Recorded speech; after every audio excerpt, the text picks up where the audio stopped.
www.hazratfirozmemon.org بسم اللہ الرحمن الرحیم نحمده ونصلی علی رسوله الکریم اعوذ باللہ من الشیطان الرجیم بسم اللہ الرحمن الرحیم ویل للمطففین الذین اذا اکتالوا علی الناس یستوفون وَإِذَا قَالُوهُمْ أَوْ وَزَنُوهُمْ يُخْسِرُونَ صدق اللہ العظیم۔ ترجمہ: بڑی خرابی ہے ناپ تول میں کمی کرنے والوں کی، جن کا حال یہ کہ جب وہ لوگوں سے خود کوئی چیز ناپ کر لیتے ہیں تو پوری پوری لیتے ہیں، اور جب وہ کسی کو ناپ کر یا تول کر دیتے ہیں تو گھٹا کر دیتے ہیں۔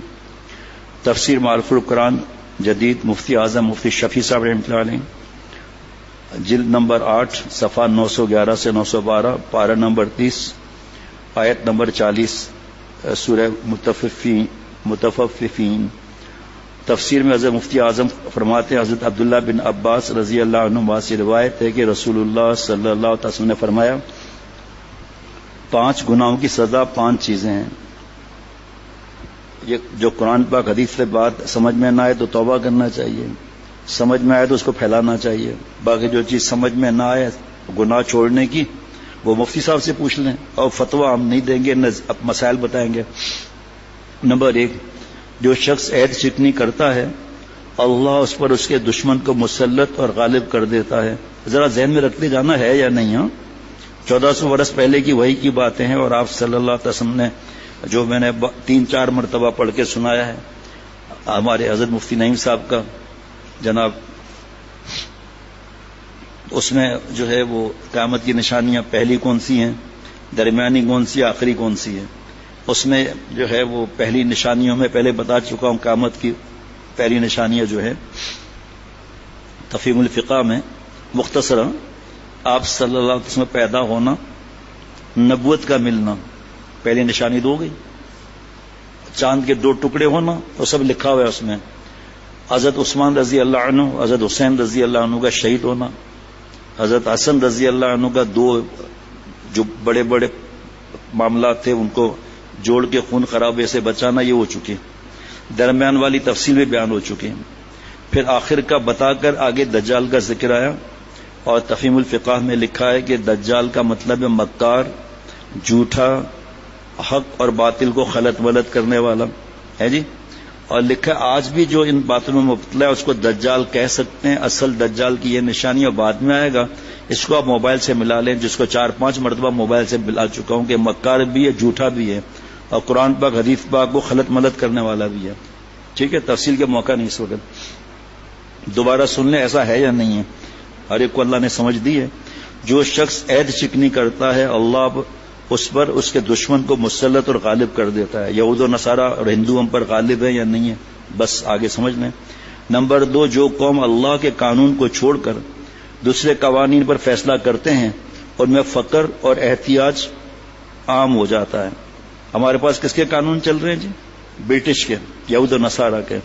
ابھی کوئی سوسائٹی تھی، اس میں کچھ ظلم وغیرہ ہوئے تو انہوں نے آ کر مشورہ کیا تو بائی لاز دکھائے تو 1924 کے، اور وہ آج چل رہے ہیں امپلیمنٹ 1924، 100 سال سے اوپر۔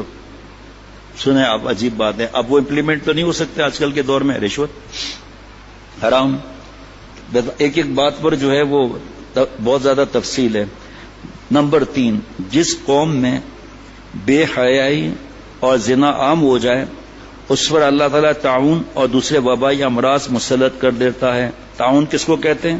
اس وقت تعاون تھا، آج کورونا ہے، ڈینگی ہے، بلڈ کینسر ہے، اور حدیث پاک الگ ہے کہ گناہوں کی وجہ سے نہیں، بے حیائی کی وجہ سے ایسے بیماریاں آئیں گی تمہارے پچھلوں نے نہیں سنی ہوں گی۔ بار بار بتاتا ہوں، بابا نے نہیں سنا تھا کورونا کو، والدہ نے ڈینگی نہیں سنا تھا، دادا نے۔ اب ہر بات پہ سب باتیں تو نہیں بتا سکتا آدمی، جس کو غرض ہو وہ۔ میں تو اکیلا نہیں ہوں، میں تو اللہ والوں کو غلام ہوں۔ مفتی اعظم سے پوچھے، اس وقت ان کے جو فی الحال مقرر نہیں ہوئے یا کوئی بھی ہے ان سے پوچھیں۔ آج کل تو آسان ہے، فتوے کو بٹن دبایا سیدھا ای میل ہو گیا، آسان ہے نا، لیکن ہمیں خود پتا ہے کہ ہم کیا صحیح ہے کیا غلط ہے۔ اب اس پر کیسے بیان کروں میں بے حیائی اس پر۔ زنا عام ہے یا نہیں ہے، بے ہے یا عام ہے یا نہیں ہے، خود دیکھ لیں۔ نمبر 4، اور جو لوگ ناپ تول میں کمی کرنے لگے اللہ تعالیٰ ان کو قحط میں مبتلا کر دیتا ہے۔ پھر قحط کی الگ تفسیر ہے، قحط کا مطلب یہ نہیں کھانے پینے کی چیزیں ختم ہو جائیں گی، ایسا نہیں ہے جس کو قحط سمجھتے ہیں نا ہم، چیزیں مہنگی ہو جائیں گی، دسترس سے باہر ہو جائیں گی۔ اب کیا کریں گے؟ جس کو عقل نہیں، دھوکہ، فراڈ، رشوت، ملاوٹ، اس کی طرف لگ جائیں گے۔ موبائل چھیننا، نظر میں تو صرف قحط ہے، ڈیٹیل کتنی آگے۔ نمبر 5، جو لوگ زکوٰۃ ادا نہیں کرتے اللہ تعالیٰ ان سے بارش کو روک دیتا ہے۔ یہاں کی بارش نہ دیکھیں، جس سے کیا معاملات ہیں، ریگستان کی بارشیں دیکھیں اور علاقے کی بارشیں دیکھیں۔ حضرت ابن عباس رضی اللہ تعالیٰ عنہما سے روایت ہے کہ آپ صلی اللہ علیہ وسلم نے فرمایا، جس قوم میں مال غنیمت کی چوری رائج ہو جائے اللہ تعالیٰ ان کے دلوں میں دشمن کا رعب اور ہیبت ڈال دیتے ہیں، کس طرح ملک کو لوٹ رہے ہیں، کس طرح ملک کے خزانے لوٹ رہے ہیں۔ اور جو قوم ربا یعنی سود خوری کا رواج ہو جائے ان میں موت کی کثرت ہو جاتی ہے جی، اب اسی تفصیل الگ ہے۔ اور جو قوم ناپ تول میں کمی کرتی ہو تو اللہ تعالیٰ اس کا رزق کاٹ دیتے ہیں، قطع کر دیتے ہیں۔ اور جو لوگ حق کے خلاف فیصلے کرتے ہیں ان میں قتل اور خون عام ہو جاتا ہے۔ ابھی جماعت آئی تھی، انہوں نے بتایا کہ بہت بڑے پوسٹ کے تھے اور نام نہیں دوں گا علاقے کا، وہاں ایک بہت بڑا بدماش جس سے یہ والے بھی کام ہیں، وہ توبہ کر لیا۔ اس نے بتایا کہ میں 40 قتل اب تک کر چکا ہوں اور چند دنوں میں 7 قتل کرنے والا تھا، اللہ نے توبہ کی توفیق عطا فرما دی۔ 40 قتل جناب، دیکھ لیں آپ۔ اور جو لوگ معاہدات میں غداری کرتے ہیں اللہ ان پر ان کے دشمن کو مسلط کر لیتا ہے۔ اب اس کی تفصیل زیادہ ہے کہ پہلے تو اللہ سے معاہدہ کیا ہوا ہے، پھر آپ صلی اللہ علیہ وسلم سے معاہدہ کیا ہوا ہے، پھر آئے دن پارٹنروں کا مسئلہ۔ اللہ سے معاہدہ کس بات کا ہے؟ کلمہ پڑھ لیا، اب زکوٰۃ نہیں دے رہے، وراثت نہیں دے رہے، بوڑھی ماں بیوہ اس کا حق کھا رہے ہیں، بھائی بہن کا حق کھا رہے ہیں، بھائی بہن کا انتقال ہو گیا یتیم کا مال کھا رہے ہیں۔ اب نے آج تک میں اپنے بڑھاپے میں نے یہ سنا تھا کہ جس کوئی بچہ یتیم ہو گیا، جب بالغ ہو گیا اب یتیم نہیں ہے وہ۔ آج کھانے پر مفتی نعیم صاحب سے پہلی دفعہ سنا کہ بچیاں اس کا جب تک کوئی سرپرست نہ آ جائے آگے جب تک وہ یتیم ہی رہتی ہیں۔ کیسے حق مارتے ہیں ان کا۔ پھر وراثت کے پیسے الگ کر لیے، بزنس کر رہے ہیں، آزما رہے ہیں، پروفٹ لے کر اور لاس کی بیلنس شیٹ یتیم کو دے دی۔ اب یتیم بول سکتا ہے جس کو بچپن سے ٹارچر میں رکھا گیا، جس کو بچپن سے ہی نفسیاتی مریض بنایا گیا، جس سے بچپن سے ہی اتنے ظلم کر کے، ارے ایک دن آ کر بیٹھے صبح 9 سے لے کر عشاء کی اذان تک۔ اب کسی کا نام نہیں بتائیں گے، صرف ای میل ایک ساتھی کو کہوں گا بغیر نام کے پڑھ کر سنا ہے کیسے کیسے ظلم ہے یتیموں پر، یعنی کہ اس کے مال سے اپنے بچوں کو دے رہے ہیں اور اس کو کہہ رہے چل وے منہ در کر نظر مار دے گا۔ آہ نہ جائے گی میری رائے گاں تجھ سے فریاد ہے رب جہاں۔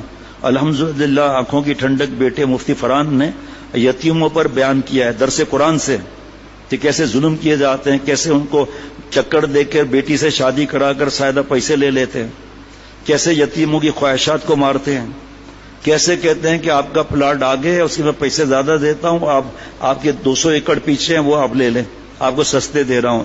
پورے لکھے ہوئے فراڈ کس طرح ہے۔ اور صحابہ رضوان اللہ علیہم مجمعین تمنا کرتے تھے یتیم ہمیں ملیں تو ان کی پرورش کرے، اتنا ثواب ہے۔ یتیم کو قرآن پاک تک نہیں سکھاتے، اس کو دبا کے رکھتے ہیں، مینٹلی ٹارچر کرتے ہیں، وہ بول نہ سکے۔